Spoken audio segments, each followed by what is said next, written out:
কোদামবাড়ি high school বুথে যে তৃণমূল কংগ্রেস, সেই তৃণমূল কংগ্রেসকে আপনারা সমৃদ্ধ করে রেখেছেন। আপনাদের সহযোগিতা, আপনাদের আশীর্বাদ, আপনাদের ভালোবাসা, মহামূল্যবান ভোটে আমাদের প্রতিটি নির্বাচনে এই বুথ এলাকা থেকে তৃণমূল কংগ্রেসের যারা যে সময় প্রার্থী হয়েছে সে পঞ্চায়েতে আমরা তৃণমূল কংগ্রেস প্রার্থীদেরকে লিড দিয়েছি আপনাদের সকলের সহযোগিতা।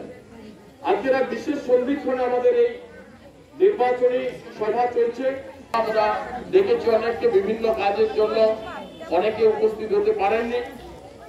একদিকে চলছে ধান কাটার কাজ, আবার বিভিন্ন রকমের কাজের ফাঁকে আমাদের শ্রমজীবী মানুষের বসবাস বেশি আমাদের এই বুথ এলাকায়, তাই অনেকে উপস্থিত হতে পারেননি।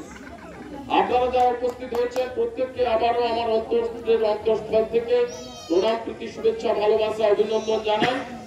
আর সঙ্গে সঙ্গে আমাদের আগামী 25শে মে নির্বাচন অনুষ্ঠিত হচ্ছে। আমরা সকলেই জানি প্রচন্ড যে তাপের প্রবাহ চলছে, প্রচন্ড এই দাবদাহের কারণে বিভিন্ন রাজনৈতিক দল তাদের রাজনৈতিক কর্মসূচি সঠিকভাবে তারা রূপায়ণ করতে পারেনি।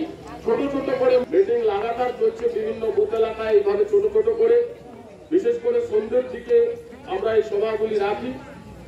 আজকের আমাদের যে সভা, এই সভা শেষ হওয়ার পরে আমাদের যারা পুরুষ কর্মী আছেন বা যে সকল মায়েরা একটু সময় দিতে পারবেন, আপনারা একটু সময় দেবেন।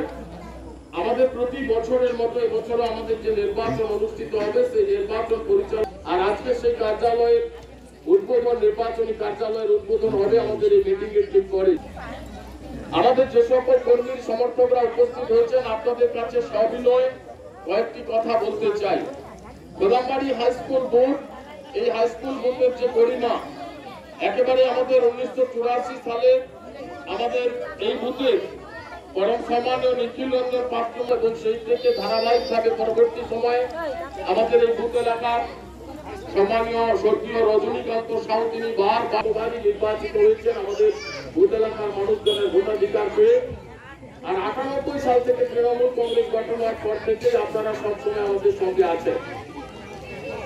লোকসভা নির্বাচন এটা কোনো পঞ্চায়েতের নির্বাচন নয়। পঞ্চায়েতের নির্বাচনের ক্ষেত্রে কি হয়, বিভিন্ন ক্ষেত্রে প্রার্থীর ভালো মন্দ, প্রার্থী কতটা মানুষের সঙ্গে, কিন্তু এটা লোকসভা নির্বাচন যেখানে আপনাদেরকে বলবো এই নির্বাচনে কাজ করতে হবে। আপনারা যারা মায়েরা আপনাদের ভূমিকা কিন্তু একটু বেশি নিতে হবে।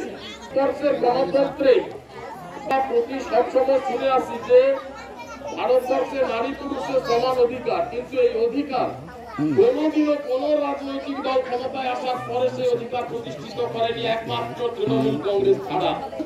তাই মায়েদেরকে বলবো এই লড়াই আপনাদের সম্মানের লড়াই, এই সম্মান আপনাদেরকে অটুট রাখতে হবে। আর বিশেষ করে হাই স্কুল বুথের সম্মান অটুট রাখতে হবে।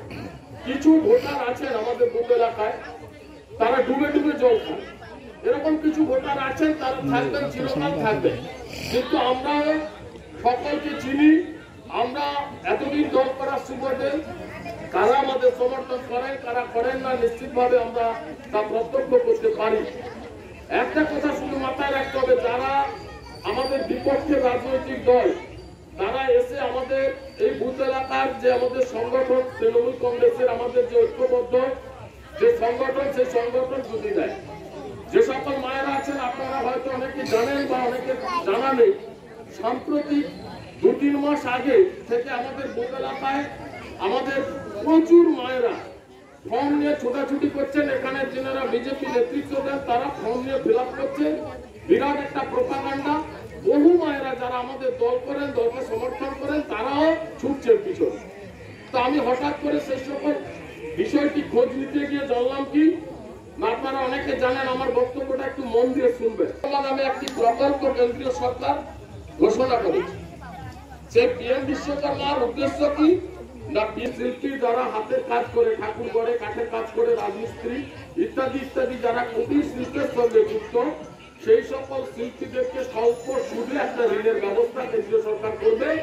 আর সেই ঋণের ঋণ নিয়ে তিনি সেই শিল্পী তার কাজকর্ম বা তার ব্যবসা চালিয়ে যেতে পারবেন সুস্থভাবে সংসার পরিচালনার জন্য। কিন্তু আমরা কি দেখলাম, একটু চুপ করবেন।